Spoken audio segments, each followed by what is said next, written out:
Hello, hello, hello, my darlings. Thank you for joining me on A Slice of Life, A Slice of Life. You know, I read a poem today about leisure, and it just reminded me of the couple days that I've had where I just didn't do anything. And you know what? The poem talked about when was the last time you just didn't do anything? And it brought to mind something that was in one of our books, Fracturing the Canon, and it talked about appliances. You know what? The appliances that we have today are that were invented so that we could have more time and it would be easier to get things done. So let's talk about the washing machine. See, when I was growing up, nobody, hardly on the other side of this screen, would know what the heck I'm talking about. But we had a round washing machine and it had two ringers at the top. And you got the clothes when they finished washing and you rolled it through this thing like two rolling pins like that. And then it rolled through to spit the water out and then you would go hang the clothes out on the line. And you pick the clothes up and that's how you got the water out. And you rolled it through the thing and then you catch it on the other side. And sometimes people's hands and arms will get caught, all of that. So they came up with another machine. And the washing machine as we know it today, of course, it's been upgraded two or three times with all kind of door openings and closings and different levels of water and different kinds of water and tap water and cold water and whether or not you're doing towels and all the conveniences and all the wonderful things that you do. Have you thought about the fact that all these machines were just all of them, it's hard to say all, but many of these machines were developed and thought of so that you could have more time. And I'm asking you, with all the electronics that we have in 2025, why do I still hear people saying they do not have enough time in the day? I am just amazed at not having enough time in the day. We have 24 hours in a day. It's my understanding that the world has sped up, and so we may be off a millisecond, and we are speeding, going faster, rotating faster, whatever that means, and wherever this is going, that they're going to have to remove a second from the um, main clock so that things that's on automatic, there's so much that's on automatic numbering and automatic time won't get off center. So if a car is supposed to go this way, or a train is supposed to go this way, or an airplane, God forbid, and then it's off by a millisecond, it's because of so much technology. You got cars going down the street with nobody in it. I mean, the Jetsons. Some of you don't remember the Jetsons, but many of us remember the Jetsons. And the cars were flying in the air. Nobody was behind the wheel. The cars were moving on some other kind of trajectory. We don't know. Seamless. It was seamless, and so all of this is supposed to give us more time. Once again, I ask the question: why are you on the other side of the screen, 45, 55, 65, and 75? Why hasn't all this technology allowed you more time to stand and be still, read a book, watch the birds, go sit in the park? Why has it not? Why are you still frustrated when you got a toaster that's gonna toast, a washing machine, you got the stove? The stove now will announce itself. You have what is that? You can get your water. You don't have to walk back and forth with the water. You just reach over the stove and turn the water on. There's so much technology, just a plethora of fun, fascinating, and supposedly fulfilling to the mind and the spirit pieces of technology that have been entrusted in machines that's supposed to help us have more time. Where is the time that we're supposed to have? Why is that? Because in speeding up, I believe, when we sped up the machines, we also sped up our minds. There's a correlation, I think, between the speed that's associated with machines, the speed associated with technology, the speed associated with cars.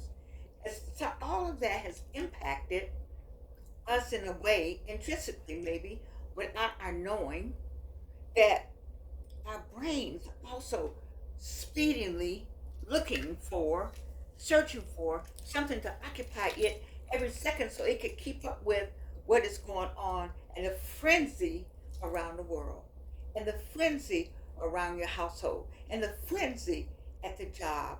It's a frenzy at the church, the frenzy at home. All of that.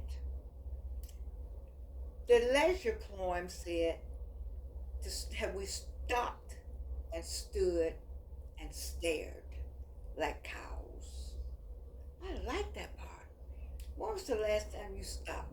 I asked my students when I was in the classroom, when was the last time they walked down the promenade at Clark Atlanta University and actually paid attention to the work that is done at a high level and extremely costly, so that the aesthetics of the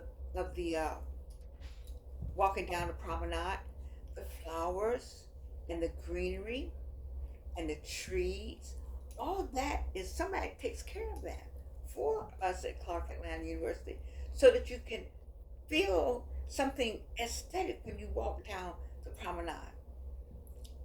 You see, who's looking at the trees? They're birds. They don't see the birds. They don't even hear them. And the birds in the trees, it's supposed to have some kind of tranquility. It's tranquil. When you come out of class, you want, and college campuses, there's a method to the madness.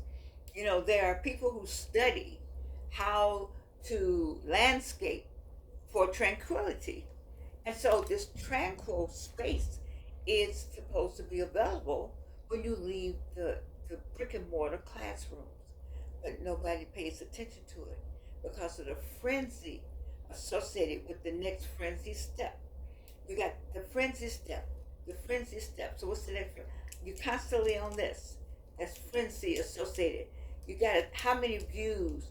And as we talk about it, let me tell my own story. My birthday is August 2nd. I was born in 1942.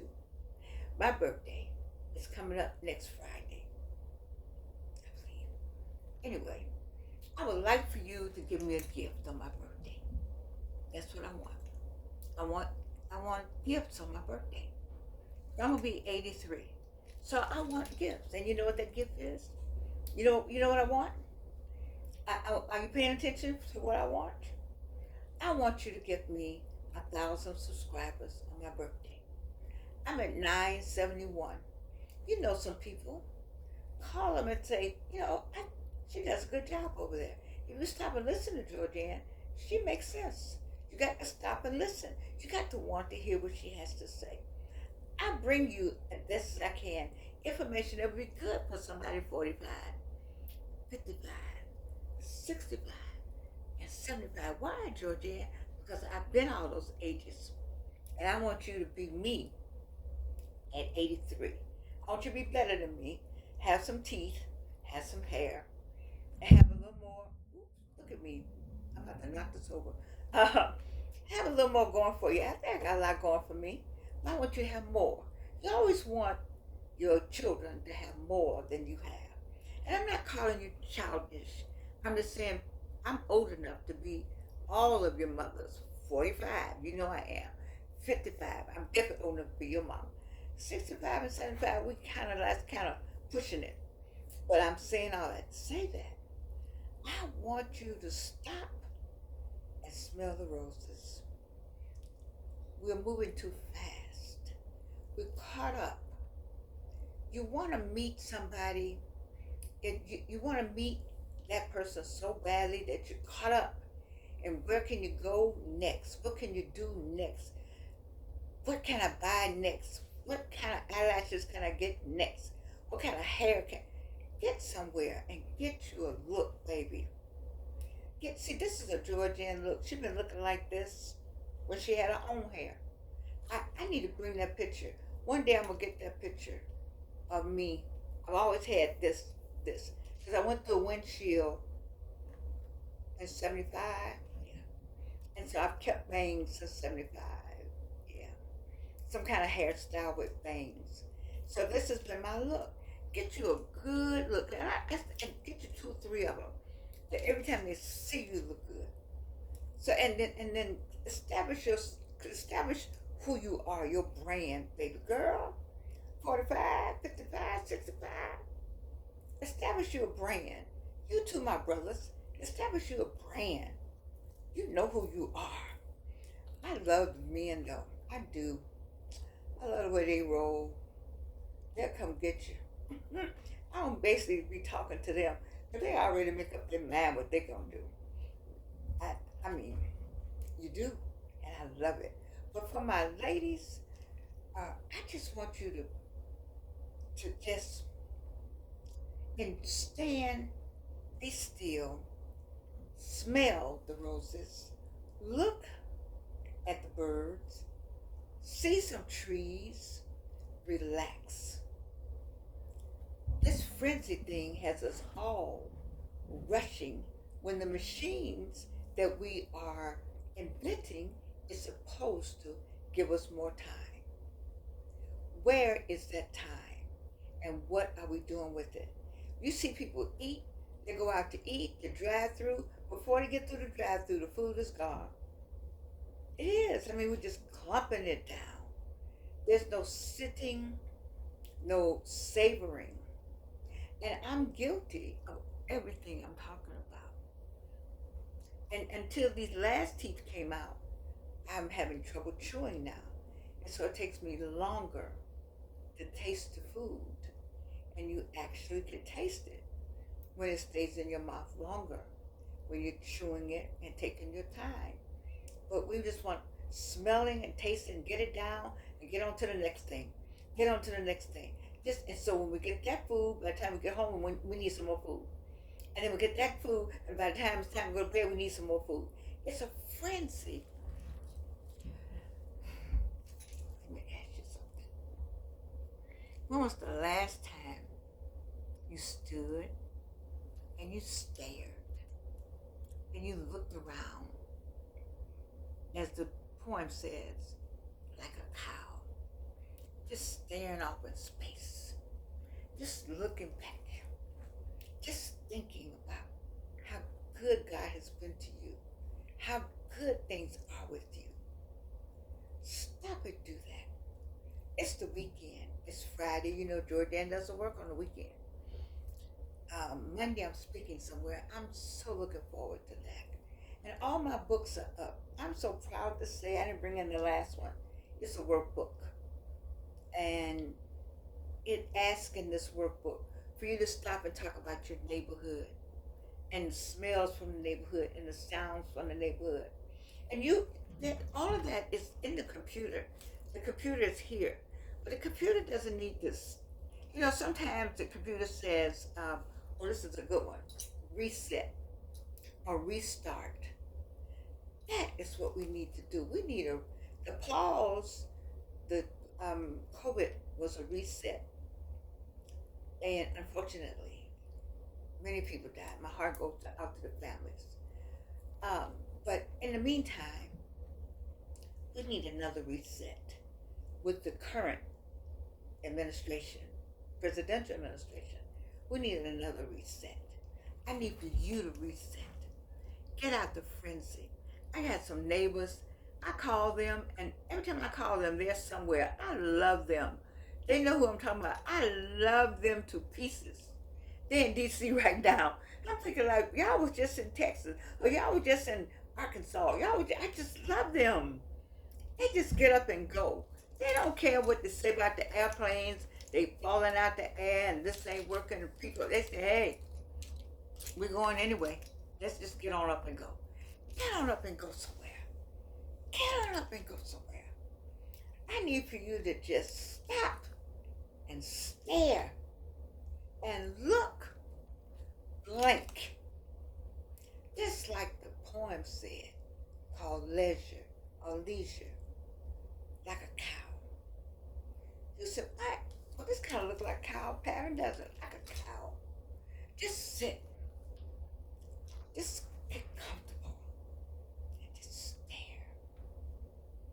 Think about all the good things that's happened to you. Think about all the good things that has happened to you and your family.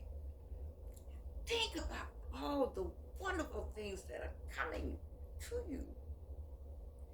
And give God the glory and the honor and the praise. And I promise you, baby, you looking for him? He's looking for you right now.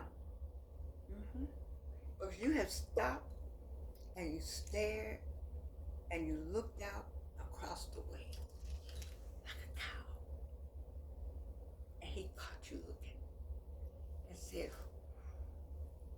who is that? I love you. And you can't do anything about it.